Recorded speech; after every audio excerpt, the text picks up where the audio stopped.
नमस्कार। आज हम आपको बता रहे हैं पिको मशीन धागा नहीं उठा है, यानी कि शटल का धागा या डब्बी का धागा ऊपर नहीं आ रहा है, या कभी कभी पिको मशीन इस तरीके से टाका छोड़ रही हो। मैं आपको बताने की कोशिश करूँगा। ये देखिए, धागा नहीं पकड़ रही है।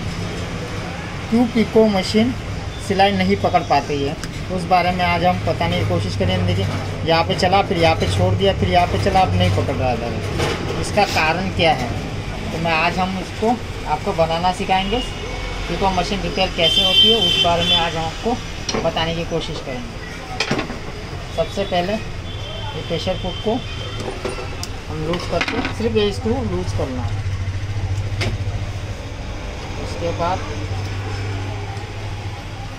पिको मशीन ऐसी मशीन है जिसमें सिलाई, पिको और एम्ब्रॉयडरी तीनों चीज़ें होती है, तो इसकी सेटिंग भी थोड़ी सी डिफ़िकल्ट होती है।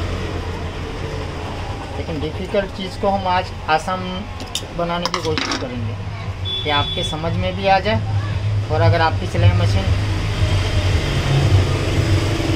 टाका छोड़ रही हो या टाका नहीं पकड़ रही हो, तो भी आप घर बैठे रिपेयर कर सकते हो।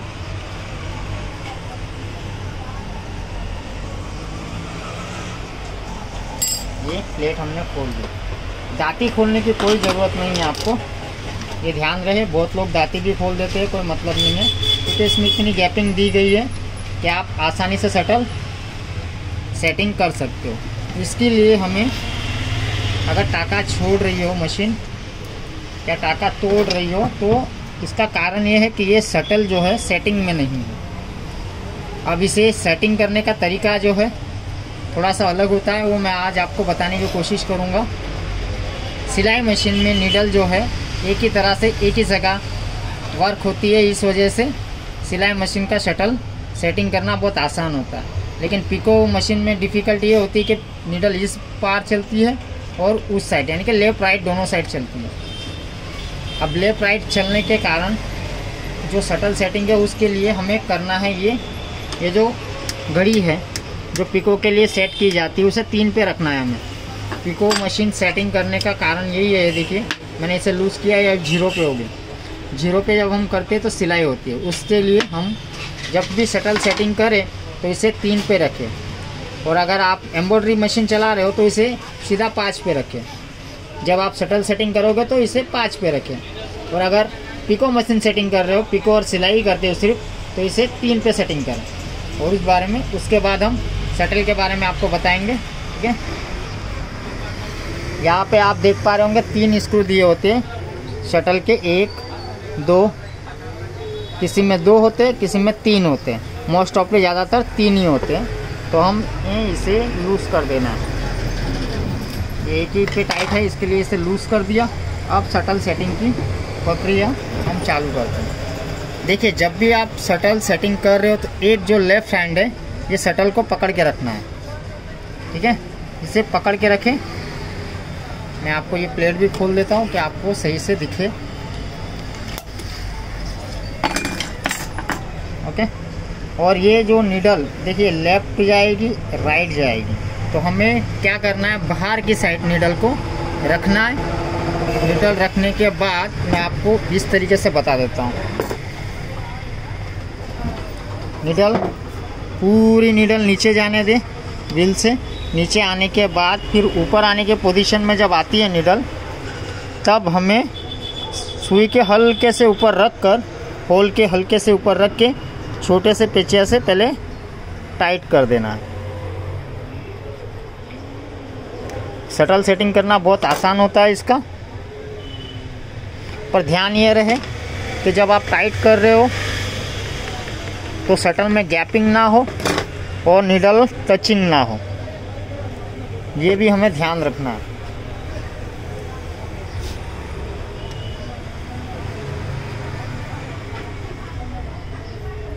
आप देख पा रहे होंगे, अगर आपको सही से दिख रहा हो।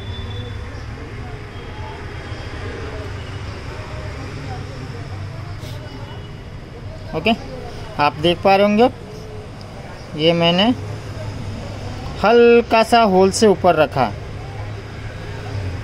आई होप कि आपको एकदम कंप्लीट समझ में आ रहा है।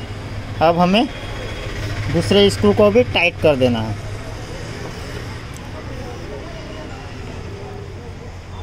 इसे हमने टाइट कर दिया।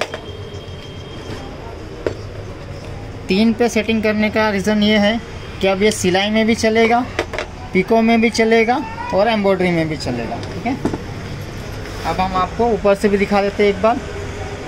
नीडल से सुई अब दिखा पाऊंगा तो मैं आपको, तो ये देखिए ये होल है, नीडल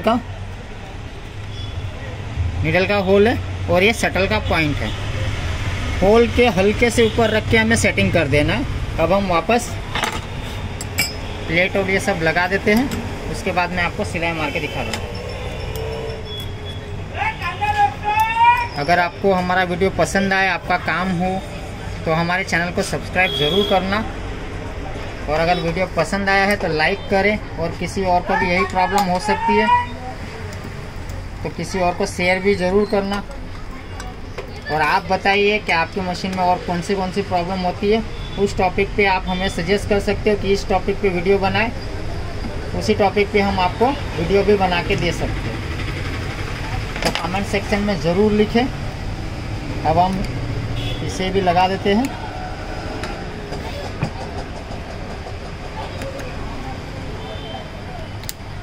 ओके, उसके बाद हम प्रेशर फुट को फिटिंग कर देते हैं। ये भी ओके से टाइट कर दें। फिर डब्बी का धागा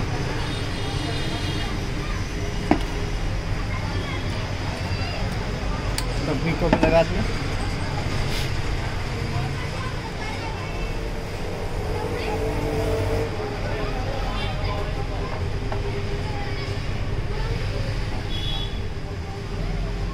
अब आप देखेंगे कि बहुत आसानी से धागा ऊपर आ जाएगा। ये देखिए, बहुत ही आसानी से धागा ऊपर आ चुका है।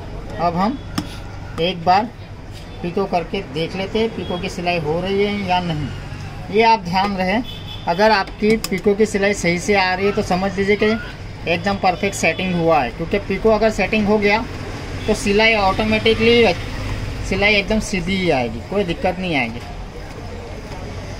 तो आप देख पा रहे होंगे, तो आज हमने सीखा पिको मशीन का शटल सेटिंग कैसे किया जाए, डब्बी का धागा ऊपर ना आए तो क्या करें, और देख सकते हो आप।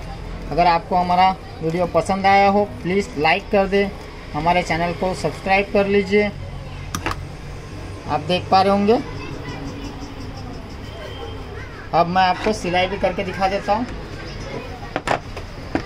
इसे हमें 0 कर देना है, उसके बाद हम सिलाई करेंगे। फिर आप कमेंट में ये भी लिख सकते हो कि सिलाई करके नहीं दिखाई, इस वजह से मैं आपको सिलाई करके भी दिखा देता हूँ। आप देख लीजिए। ओके, तो आज हमने सीखा। चलिए, थैंक यू। नेक्स्ट वीडियो में मिलते हैं।